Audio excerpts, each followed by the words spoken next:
अब आपको गुर्दे में और पित्ते में पथरी यानी किडनी स्टोन या गैल ब्लैडर स्टोन होने पर नहीं है घबराने की ज़रूरत। शहर हैदराबाद में सालों से इस इलाज के लिए खानदानी सिलसिले से चला आ रहा है भरोसेमंद नाम RS यूनानी फार्मेसी, जहां पर खास तौर पर पित्ते में मौजूद पथरी और दोबारा पथरी ना होने का किया जाता है मुकम्मल इलाज। आपको इस दर्द से हमेशा के लिए मिल जाएगा छुटकारा। No side effects, no operation.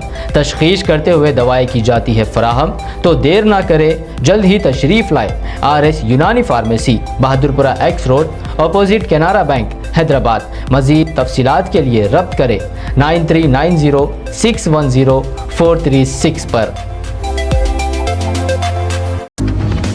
पानी के गुब्बारे से ऑटो हुआ क्रैश। यूपी के बागपत में ऑटो भीषण सड़क दुर्घटना का शिकार हो गई। कारण बनी होली की मौज मस्ती। यूपी के बागपत में कल सड़क पर होली की मौज मस्ती करने वालों की ओर से फेंके गए पानी का गुब्बारा लगने से तेज रफ्तार से जा रहे ऑटो चालक का नियंत्रण खोकर बड़ी दुर्घटना का शिकार हो गया।